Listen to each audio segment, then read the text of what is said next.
through $99 a quart. Ace All Seasons Water Hose, 5/8 inch by 50 foot, kink resistant and reinforced for only $9.99 with Ace Reward Card. From a doghouse to your dream home, get all your building supply needs at Harris Ace Hardware, West Cherry Street in Jesup. It's time now for a look at the latest in local sports. And sports, the varsity baseball team headed to Baxley today, take on the Appleton County Pirates, close out the week. Game time, 6 o'clock, or pregame from Baxley, 5:45. Last night, home, the Jackets defeat Effingham County on a walk-off base hit to left by leadoff hitter Cooper Martin, scoring Carson Popple from third for a 7-6 win in a 7-3 start to the season. Wayne County 7 runs, 7 hits, 5 errors. Effingham 6 runs, 5 hits, 3 errors. Wayne County led 6-0 after the third inning, but the Rebels scored 3 in the fourth, 2 in the fifth, 1 in the seventh to tie the game 6-6. In the bottom of the seventh, Griffin Boykin gets on, followed by a base hit by David Mosley, bringing pitcher under Carson Popple to third. Brad Thomas walks to load the bases, and Cooper singles to left for the 7-6 win. After the game, we talked to head coach Justin McDonald. He did. Again, he gave us a good start and a good chance to win. Just got to continue to play and get ready to go tomorrow. What do you know about Appleton County? Not too much. We'll try to figure out some stuff tomorrow. We're taking it one game at a time and try to find a way to put together a complete game. But I think there's a lot of negativity out there about this group right here, and I think what people need to understand, this is predominantly the same group that set this whole community on fire last year. So we need to be positive and get around these guys and rally and find a way to play good baseball. Again, after the trip to Atlanta, the airs was a big thing, 5 more tonight. I know you're working on that, but what seems to be the problem with that? At the end of the day, these are high school kids, and they're 15, 16, 17 years old, and you got to let them play the game. And, again, they are playing with pressure, contrary to what a lot of people think in the community and around the state. These guys have the expectations are set high right now, and they're playing with a little bit of pressure, which is expected. But again, maybe we can learn how to deal with that through the season and keep our composure and put together complete games. Yeah, hopefully they just relax, have fun. Yeah. It's just baseball. Like I said, this team played for the state finals last year. That's just reflection. They didn't make a lot of errors last year, but they just seem to be popping up at inopportune times. The pitching's been good all season long, but hitting-wise, got to be a little concerned too. I mean, looking back at this team normally get double-digit hits, but we haven't had but maybe 1 or 2 games with double-digit hits. So is that concerning you? A lot of strikeouts still in the book,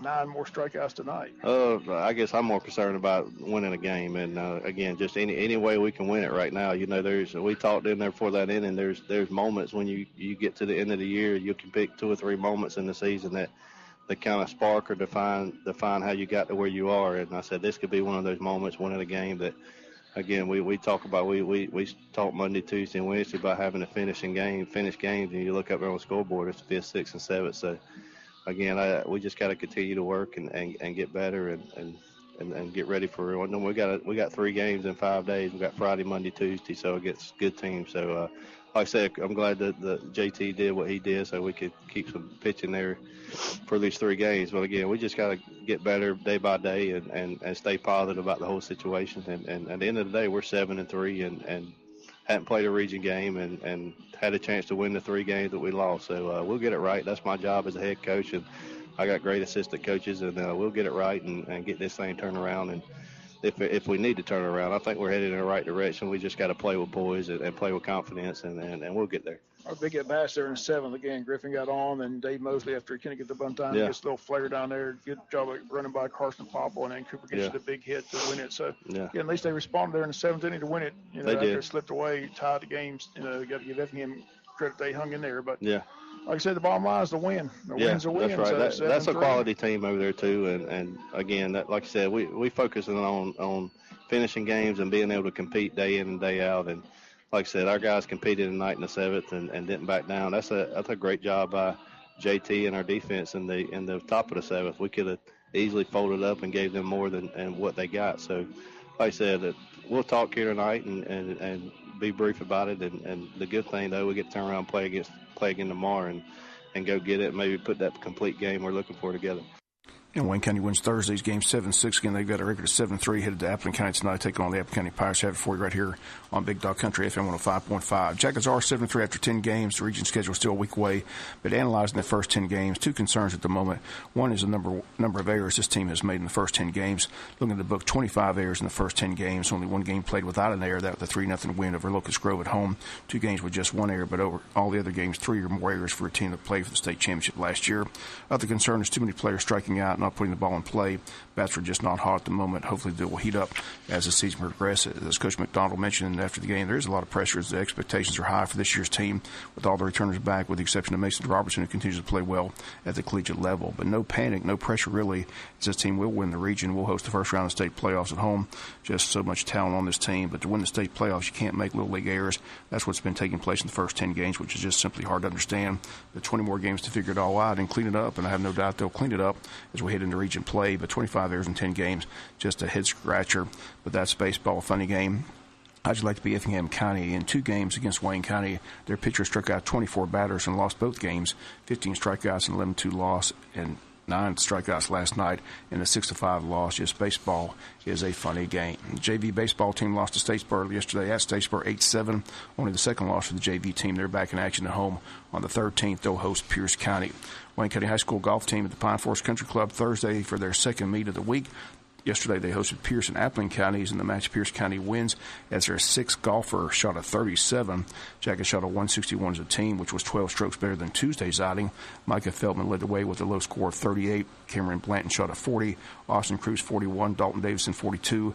Dawson Duncan and Zach Robinson each shot 43s. Golf team back in action Tuesday. They have a multi-team meet over in Nahunta. Varsity soccer teams at home last night against Pierce County. Girls lost 2-1. Chloe Drury, the lone goal. Varsity boys won 2-1. Goals by Dylan Hardrow and David Torado. Soccer teams in action Tuesday at home. They'll take on South Effingham as the region play begins next week for the soccer teams. Tennis teams taking on Appling County on Thursday. Girls lost 2-3. Kelly Papa wins at number 1 singles 6-3, 6-1. Singles number 3 player Katie Moxley won her match 6-love, 6-1.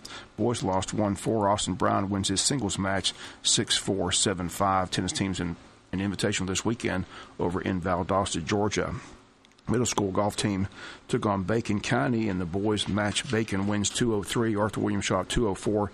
Martha Puckett 245. In the girls' action, Arthur Williams won it with a 139. Martha Puckett right behind it, 142. Bacon a 147. Individual scorers in the boys' low medalist was Finley Burke from Arthur Williams. He shot a 41. Other Arthur Williams scores: Ashton Davis 50, Antonio Warbay 52, Aiden Jones 61. For Martha Puckett, Jack Trapnell had the low score 56, Tate Carter 59, Ben Lott 61. SEC basketball yesterday, Georgia wins round 2, 62-60 over Missouri. They're in action today in the quarterfinals, taking on the University of Kentucky. That game tips off at 3 p.m. In the ACC, both Duke and North Carolina advanced to the quarterfinals. Duke beat up on Notre Dame 88-70, and North Carolina beat Miami 82-65 in the tournament. Conclude on Sunday, and they'll set the brackets on Sunday night. March Madness about to begin next week. That's going to do it for latest in local